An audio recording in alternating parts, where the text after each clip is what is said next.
जय तुलसी राम। सवाल है, लोग कहते हैं सुबह का नाश्ता राजकुमार जैसा, दोपहर का भोजन राजा जैसा और रात का भिखारी जैसा ऐसा करना चाहिए, पर न्यू डाइट सिस्टम कहती है कि दिन में कच्चा खाओ, रात को पकाया खाओ। ऐसा उल्टा क्यों? इसका कारण यह है, इस ब्रह्मांड में आप अगर देखोगे तो ये ब्रह्मांड पंच तत्व से बना है। रामचरितमानस के अनुसार क्षिति जल पावक गगन समीरा पंच रचित अधम शरीरा। पृथ्वी आप तेज वायु आकाश से ब्रह्मांड बना है, वही शरीर भी हमारा पंच तत्व से बना है। अगर आप पंच तत्व के अनुसार भोजन प्रणाली स्वीकार करते हो तो कोई भी बीमारी आपको आने की संभावना नहीं है। तो ये पंच तत्व आधारित प्रणाली क्या है, समझ लीजिए। पृथ्वी आप तेज वायु आकाश, इसमें से सबसे हल्का और सबसे ज्यादा इस ब्रह्मांड में क्या है? आकाश तत्व है। तो जब आप सुबह उठते हो तो उठने के बाद कम से कम 6 से 8 घंटे तक निर्जल उपवास कीजिए।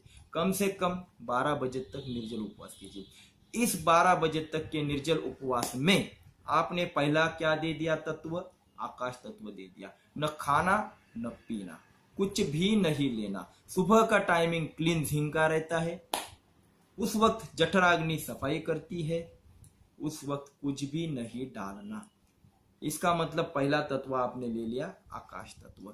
हमारा शास्त्र भी कहता है, आहारम पचती शीखी दोषान आहार वर्जित। अन्न हजम करने का काम जठराग्नि करती है, पर उसको खाने को नहीं दोगे तो दोषों को हजम करेगी। तो उसको दोषों को हजम करने का वक्त दीजिए। इसलिए सुबह उठने के बाद कम से कम 6 से 8 घंटा न खाना न पीना। आकाश तत्व आपने दे दिया।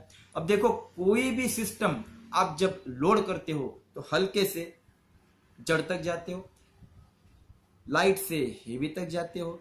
जैसा गाड़ी की गियर भी डालते हो तो कैसे डालते हो? पहला, दूसरा, तीसरा, चौथा, पांचवा। डायरेक्ट पांचवा डाला तो गाड़ी बंद पड़ जाएगी। उसी हिसाब से आज की दुनिया डायरेक्ट पांचवा गियर डाल रही है, पृथ्वी तत्व दे रही। इसीलिए हर घर में कोई ना कोई बीमार है, किसी को ना किसी को कुछ ना कुछ दवा चाहिए। इसलिए पंचतत्व आधारित प्रणाली अगर स्वीकारते हो तो आपको परिणाम अच्छे मिलेंगे। इसलिए हमने कहा सुबह उठने के बाद 12 बजे तक उपवास करो, आकाश तत्व दे दिया। अब आकाश से हेवी क्या है? वायु तत्व है। ये वायु तत्व मिलता है हरी पत्तियों में से। हरी पत्तियों में वायु तत्व